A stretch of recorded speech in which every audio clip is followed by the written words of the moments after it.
What's all right? You got your other artists. What's the next biggest goal for Jermaine Dupri? I mean, I got a lot of goals. You know what I mean? I got a lot of goals. You know, I'm about to flood the streets with as much music as possible.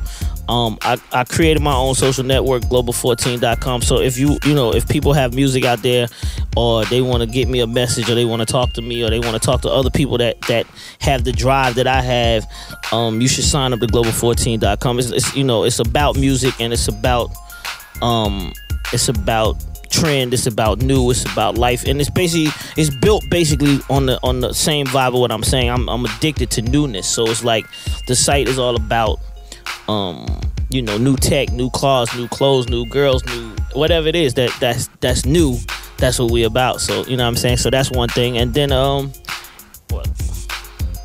Yeah, I already know. So yeah, I'm working on Usher album, and then Mariah album come out next month. And a lot of Bow Wow's new album, Jagged Edge should have a new single next month. It's a bunch of records, just a bunch of records. Yeah, I seen somebody ask me, "You still make beats?" Because I mean, it's like crazy. Because I guess it's one of the things crazy because it's like people. I don't know if people like pay really attention. Like I've been doing everything since I started this, so it's like. I think when they start hearing me DJ, and I think Instagram kind of clouds people's minds. So you post a whole bunch of flyers of you being somewhere as a DJ or being somewhere as, hosting a party, then people don't, it's not no flyers that's going out saying I'm in the studio, right? It's like, you know what I mean? So people don't see that. But it's like, I basically have to balance my time of being able to do both and be everywhere and do everything I got to do. Which one do you like a little bit more? Which one is producing or DJ? Which one do you secretly like a little bit more? Producing and DJing basically the same. Cause when you're like, I don't live here in San Diego, and I don't really know what the hottest record in the city is, right? Mm-hmm. So you have to find that. You have to find it through playing one record to the next record and seeing what the crowds and seeing what the reaction is. Mm-hmm. So when you DJing, it's like that's the goal that I'm trying to find. I'm trying to find out how hype I can get you in the crowd. I can see your level go, oh, she's on 7 right now. I could get her to 10. I just got to find what record that is, right? It's the same as producing, right? When you make a record, like for me, when I make a record, it come out, radio stations halfway play it. That's like the 7, right? So then it's like, oh man, I gotta find number. I gotta go back in. They like what I did right here, and it got me to 7. But what can I add to that record to get it to a 10? So it's the same. It's the same mentality for me. It's like I'm chasing, constantly trying to find that piece to put that record over the top. So in the clubs, it's the same thing. So when I'm in Vegas, the crowd in Vegas is always different. It's like half, people from LA, half people from the Bay, people from Europe, people from everywhere, right? And you got to play one record that one night that gets that whole crowd going. And for me, you can't.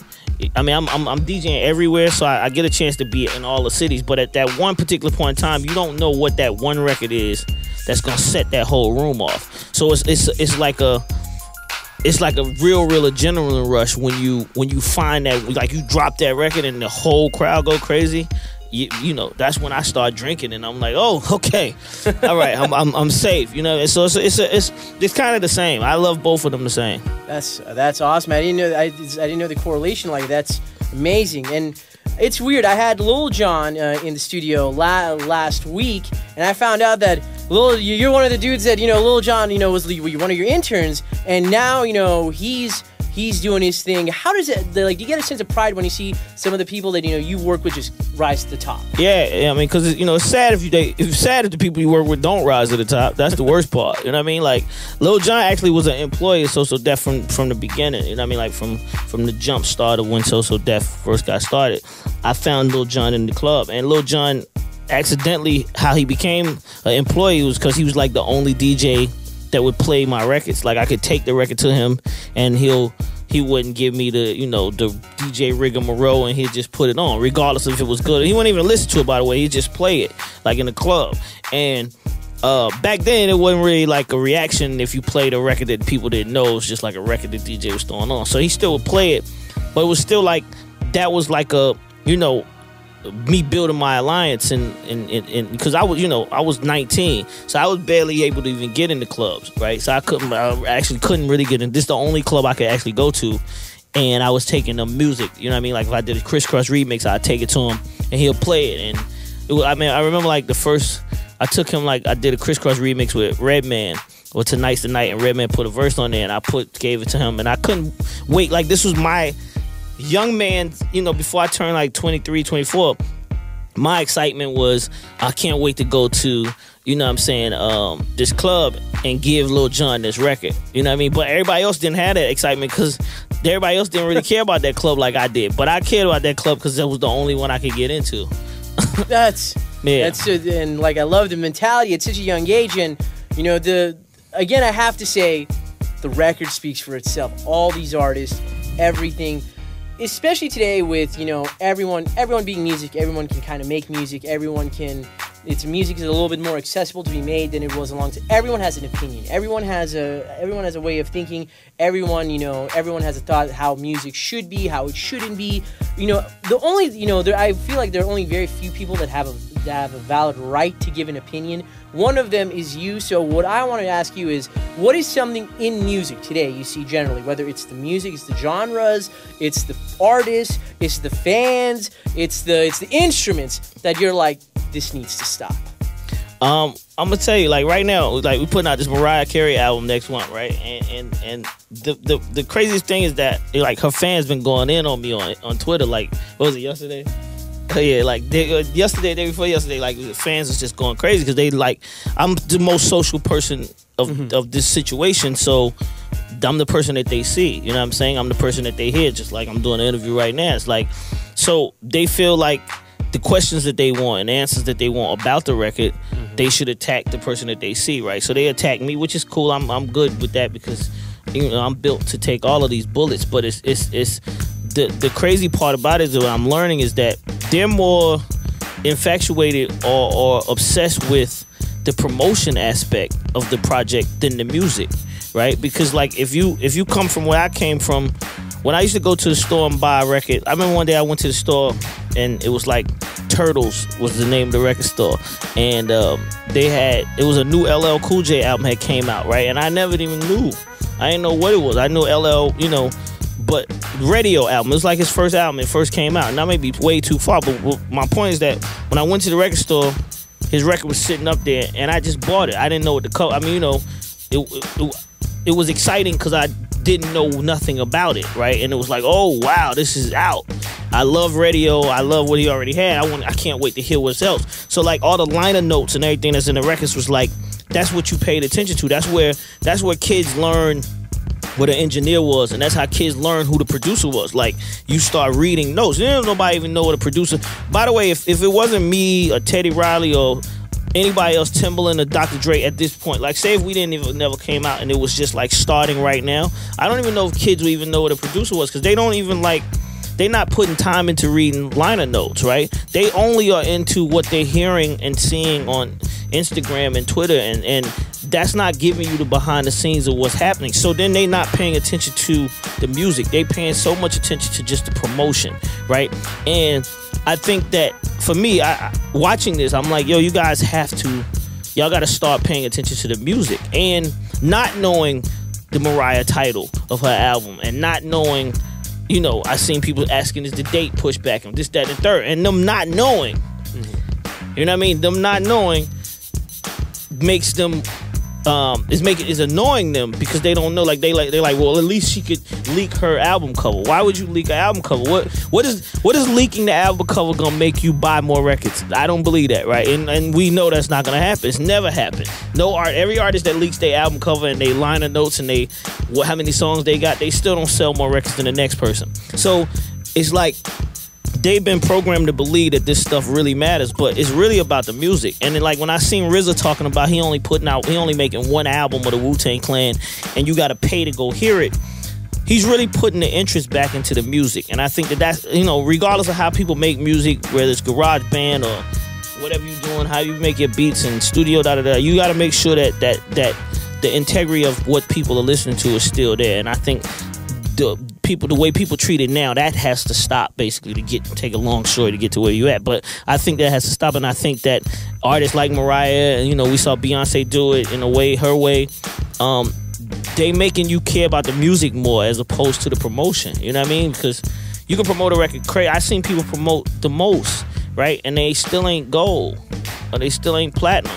So, you know what I mean? It's like, that's the things that's important, like, to me, is to make sure that people understand that the music, this is our only art. This is what we do every day. And when you got to take it as serious as we take it. Will you ever think it'll come back like that? You know, I mean, if people start paying attention to it, you know what I mean? Like, if you were to put out an album right now, do you feel forced to show people your cover before it comes out? Like, what's the purpose? You showing the cover of your album before it comes out is not going to sell you more records than you already going to sell if you sell when they come out. It's Instagram's fault. I blame it. It's Instagram. I mean, it's not really Instagram. It's just people wanting hype, right? You know what I mean? Like, people do things.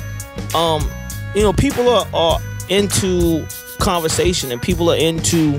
It's actually like morning shows who really are to blame, because morning shows are the shows that actually they look for that exciting moment in life, right? And people want to be a part of that. You know what I mean? People want to be a part of that excitement and that talk for just that 15 minutes. You know what I'm saying? It's like what Andy Warhol said. Everybody want to be famous for 15 minutes. And when he said it in the 60s, it finally happened in 2014. Like, everybody can be famous now. Yeah. They just got to figure out that excitement moment, and you got all these different outlets that will fall for it. But those that don't really care about the 15 minutes and care about a lifetime, we can be the ones that change that and put it back to where it's supposed to be. I certainly hope so, because even talking to you for the short amount that I'm like, I feel like so much more knowledge, and like I feel like music is still okay. Oh no, music it's in the greatest space it's ever been. You know what I mean? Like, I had this little girl the other day rap for me. She's 9 years old, and she rapped, and she did Nicki Minaj and Lil Wayne. She was 9, right? And she's saying curse words, and she don't have no filter, and she's just going crazy. And I'm sitting there like, wow, music has really really taken over. As when you got like all these other people saying that the music business has fallen off. In some aspects, on the business side, it has. But as far as it being popular, it's probably the most popular it's ever been at this point right now. That's a very good point. Yeah. The last question for you, though, because I know you got to get out. When do you rest? When do you sleep? When do you... I just rested coming out here. But I don't really rest. That's my little, I give my little hour or two on the plane or whatever and travel. That's it. And that's it. From that point, it's on. Like, we gonna party all night tonight, then we back to LA and we gonna party tomorrow night. Then we gonna lead in, we going to Vegas. So it is what it is. Huh? Oh yeah, we going to San Jose. Then we going to Vegas. Yeah, it's crazy. My goodness. Don't get mad if I'm just a little jealous, all right? Just like I mean, listen, if you was a little jealous, that's because you behind the mic. If you come out, you might be, man, I'm going home. It's crazy. Like 2 weeks ago, Bow Wow had just got a new assistant, and she was young girl, and like I went back to New York, and she quit. And she was just like, yo, you don't go to sleep. You want me to be on call the whole time.